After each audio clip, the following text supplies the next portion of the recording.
छोड़े यार शिया सुन्नी देवबंद अल हदीस, मुझे न्यूट्रल बन जाए आका अलैहिस्सलाम के, जरा उम्मती तो बन के सोचे, जरा सोचे जिन्होंने सारी जिंदगी इस उम्मत की इस्लाह के लिए तन मन धन लुटा दिया, इस उम्मत ने क्या लुटाया है, इन्होंने क्या अजर रसालत दिया ताजदार कायनात को। हुजूर अलैहिस्सलाम जाते वक्त फरमा रहे, लोगों मेरी अहले बैत का ख्याल रखना, मैं जा रहा हूं, मेरे अली का ख्याल रखना, मेरी फातिमा का ख्याल रखना, मेरे हसनैन का ख्याल रखना। देखो मैंने अपने कंधों पे उठाए फिरता हूं, इनके लिए सजदों को तूल देता हूं, मैं इनके लिए मैं खुतबे रोक देता हूं, सजदा आती है तो मैं खड़ा हो जाता हूं। अली अलैहिस्सलाम को सारी दुनिया के सामने अपने कंधों पे सवार कर देता हूं, मैं जा रहा हूं, मेरी अहले बैत का ख्याल रखना। ये ख्याल रखा है।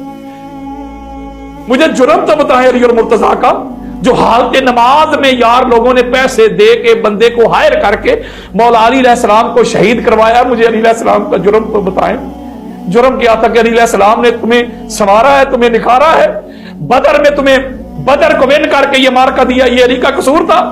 ओहद में कोई नहीं रह गया, यार दोस्त सारे चले गए थे, अली अलैहिस्सलाम फिर भी आका अलैहिस्सलाम का दिफा कर रहे थे, जुल्फकार चल रही थी, ये अली का कसूर था।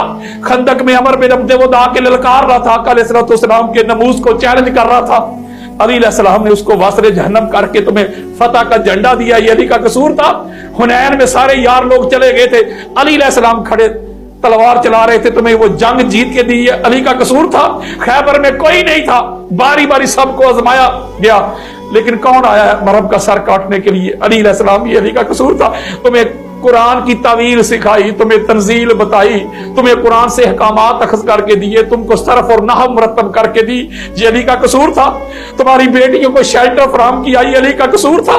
तुम्हें दीन सिखाया, तुम्हें नमाज बताई, तुम्हें रोजा बताया, तुम्हें हज और उम्रे बताए, तुम्हारे लिए कोशिश की, स्ट्रगल की, जिद्दोजहद की, तुम्हारे अखलाक को संवारा, किरदार को संवारा, अहवाब को संवारा। मुझे अली का कसूर तो बताएं। और मुसलमानों के सीने ठंडे नहीं हुए, ऐसी हसद की, बुग़्ज़ की, अनाद की, कीने की आग भर गई थी इनके सीनों में। अली की बेटियों के हाथ रस्सियों से बांध के भी इनका गुस्सा खत्म नहीं हुआ। सब भाई, अली के बेटे को कत्ल करके सर नेज़े पे चढ़ा के जिस्म पे घोड़े दौड़ा के भी इनका गुस्सा ही ठंडा नहीं हुआ। वो अली अलैहिस्सलाम की बेटियां जिनके नमूज के लिए सूरज छुप जाता था, चांद बादलों में घुस जाता था, मलकल मौत दरवाजे पे खड़ा रहता था, उन बीबियों को बाजारों में घुमा के, हाथ बांध के, सवारियों पे बिठा के इनका गुस्सा ही ठंडा नहीं हुआ। अली की औलाद को ज़िबा करके भी इनका गुस्सा ठंडा नहीं हुआ। यार कहीं ना कहीं तकलीफ तो थी ना, कसूर क्या है मुझे बताएं। आले बैते अतहार का मुझे जुर्म तो बताएं ना। जुर्म एक ही है कि अल्लाह ने जो उनको इतना आला, अरफा, मुनज़्ज़ा, मुसफ़ा, पाक, साफ, ताहिर, मुताहिर पैदा किया, जो इनके काम आते रहे, हर मुसीबत में, हर मुश्किल में इनके काम आते रहे, ये अली का कसूर था, ये अहले बैत अतहार का कसूर था। और कोई चीज नहीं थी।